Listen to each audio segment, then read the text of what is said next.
దైవ సంబంధమైన ఆలోచనలు కనుగొన్నావా? వెయిట్ మినిట్ ప్రోగ్రామ్ను వీక్షించడానికి ఆన్లైన్కి వచ్చినటువంటి మీకు ప్రభు పేట శుభములు కలుగునుగాక. ప్రియమైన వారలారా, మనకి చాలామందికి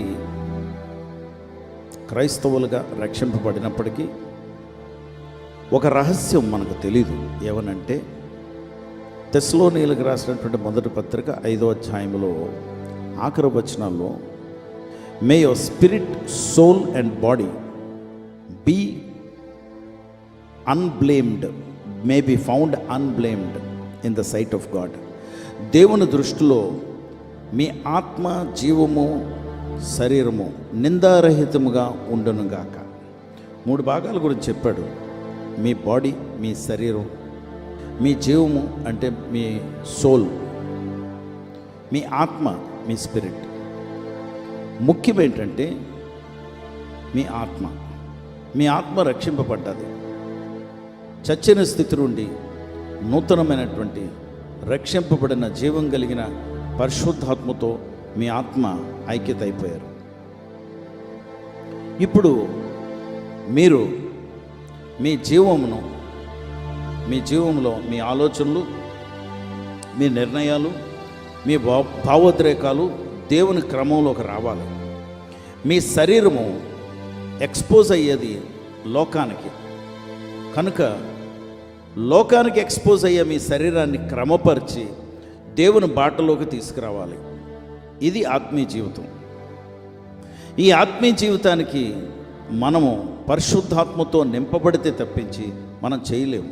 అందుకే ఎఫెసీలకు రాసినటువంటి పత్రిక 5వ అధ్యాయము 18వ వచనంలో పౌలు అంటాడు, మీరు మద్యముతో మత్తులై ఉండకూడదు, అందులో దుర్వ్యాపారము కలుగును, మీరు ఆత్మపూర్ణులై ఉండుడి. Be filled with the holy spirit. కనుక పరిశుద్ధాత్మతో నింపబడితే పరిశుద్ధాత్ముడు మనలో ఉండి ఆయన మనల్ని నడిపించడానికి, మన ఆత్మ ద్వారా నడిపించడానికి ఆయన ఇష్టపడతాడు.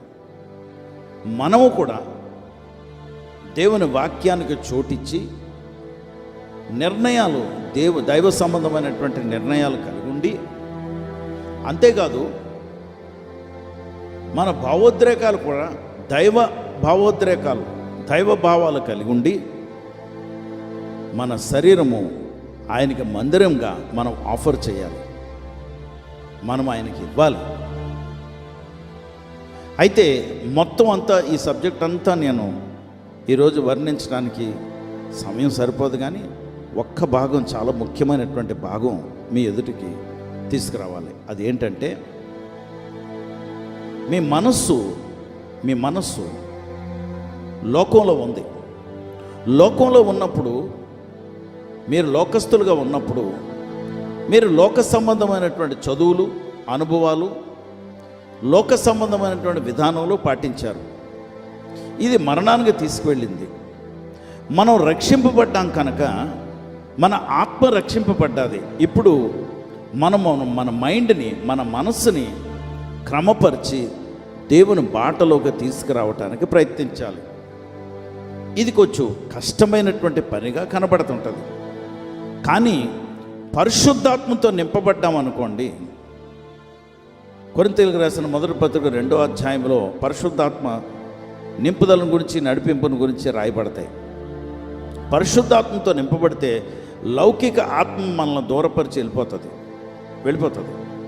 ఇప్పుడు మనం దేవుని ఆత్మతో నింపబడ్డాం కనుక దేవుని ఆత్మ మనల్ని నడిపిస్తూ ఒక గొప్ప సత్యం పౌలు అక్కడ చెప్పాడు. ఏమన్నాడంటే ఆఖరి వచనం 16వ వచనంలో అంటాడు, you now have the mind of Christ. మీరు క్రీస్తు మనస్సు కలిగి ఉంటారు అంటం లేదు, ఉన్నారు. ఎవరు క్రీస్తు మనసును కలిగి ఉంటారు? ఎవరు కలిగి ఉంటారంటే పరిశుద్ధాత్మతో నింపబడిన వారే. పరిశుద్ధాత్మతో నింపబడితే మీరు క్రీస్తు మనసును కూడా కలిగి ఉంటారు. కనుక మీరు కలిగి ఉన్నారు అంటున్నాడు.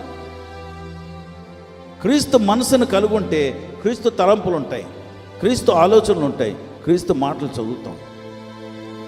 అందుకే పరిశుద్ధాత్మతో నింపబడ్డ తర్వాత మనకి దేవుని వాక్యం పట్ల ఆసక్తి పెరుగుతుంది.